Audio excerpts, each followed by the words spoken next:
So do you think that, I mean, the government sort of uses this sort of a stick approach, using legislation, using the code to drive things. Is there any sort of incentives that, you know, as a homeowner, for example, or indeed a business owner, why you would, you know, spend quite a bit of money on, you know, if there wasn't a requirement to spend the money on retrofitting or bringing your house up to a standard, if there was no, you know, perceivable benefit from doing that other than reducing the CO2 in the atmosphere, which is all very debatable. What, are there any incentives or drivers to make this happen quicker? I'll answer that question in two ways, and I think we have to look at the UK housing sector as it is today, which is to say that 75% of it is privately owned, mostly owner-occupiers, although 7% is that private for rents market. The other 25% is basically controlled by local authorities and housing associations.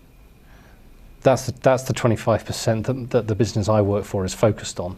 It's a lot easier to go and talk to the likes of Sanctuary Housing Association, who've got 100,000 plus homes, and say, we'd like to fit PV to all of them, than it is to knock on every single door on a sort of domestic high street and say, hello, I'm Lex from MySpace, do you fancy a PV panel on the roof? We're trying to do it big numbers, we're trying to do volume as opposed to the private market. So bearing that in mind, addressing the question, the drivers in the affordable housing sector are ostensibly the code. The Homes and Communities Agency saying, thou shalt not build a home, or rather, thou shalt not get a grant to build a home unless you achieve code 3, 4, 5, 6, etc. I also hasten to add, there's also, philosophically speaking, most people in the housing association world are very keen on it because by definition it's affordable housing.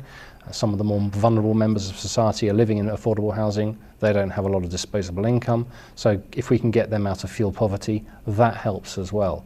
And I hasten to add, my experience of the housing association sector is it is full of deeply caring, conscientious individuals who care about what they do and are trying to do the best by, you know, for the residents they look after, which in many cases more can be said for the private development market, but that's another point.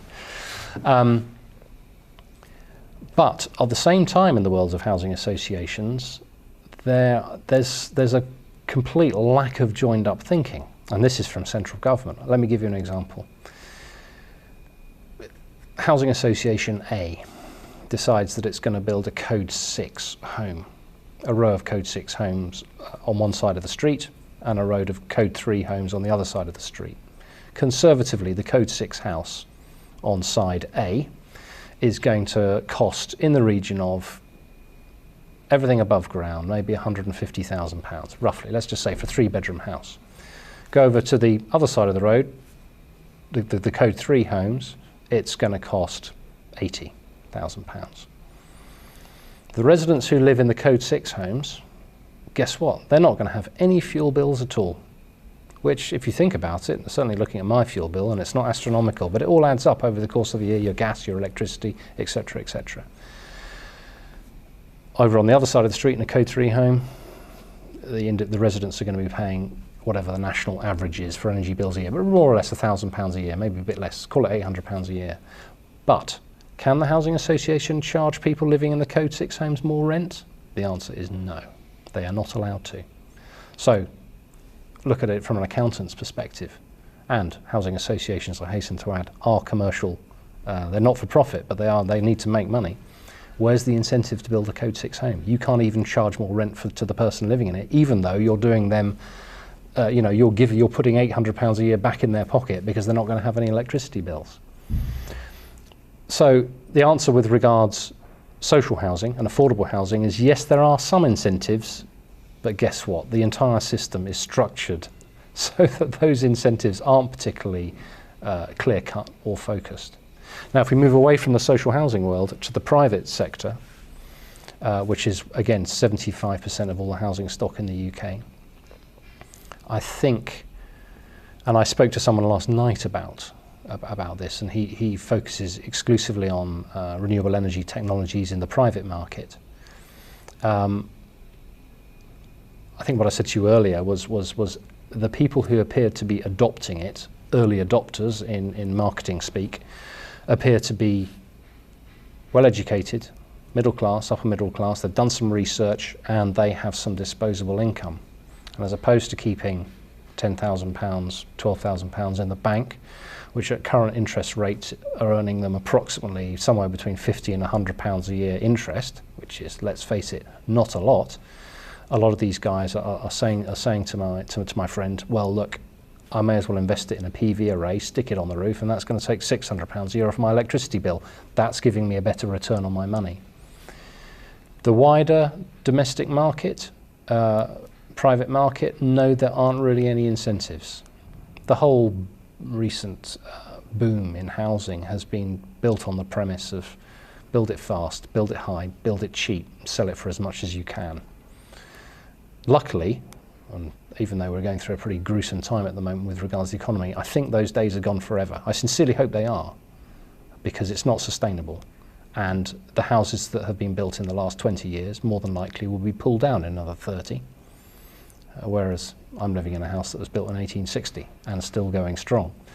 So there aren't really many incentives in the private sector, but they are, and that is changing, and that's great. That's one of the good things that the current government are definitely doing.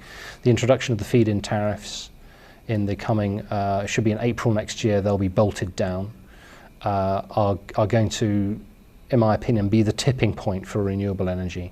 In essence, what will happen is if you stick a PV array on your roof, at the moment you can get a grant for doing it, plus your local energy company will pay you a number of pence. I think the highest in the UK at the moment is Scottish and Southern Electricity, and I think they pay you 41p per kilowatt hour that you produce. So not only are you reducing your energy bills, which is money off your electricity bill, you're also being paid for doing it. So it's a kind of a double bubble, really. It's a double whammy. And if you look at the rest of Europe, and I think this is something we're very bad at in this country, we suffer from an island mentality for obvious reasons. We are an island. but if you look at Germany, Spain, Portugal, countries which have actually put tax breaks, incentives in place, they have a radically different approach to renewable energies. But as an illustration of that, I think in the UK there are 150,000 PV arrays. It's a reasonable number. But when you look at Germany, which has got over 5 million, you realise that what are the Germans doing that we haven't been doing? And what they've been doing is for some years now supporting their renewable energy sector, and consequently, by which I mean subsidising it. I'm not going to mince my words. They are subsidising or investing in the renewable energy sector.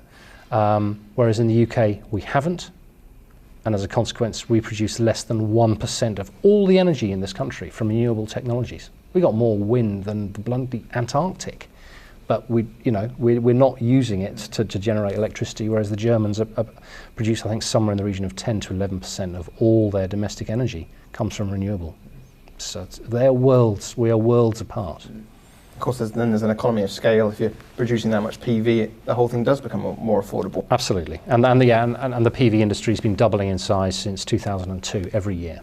So it's coming, and I think the next 2-3 years are going to be that so-called tipping point where literally a revolution occurs.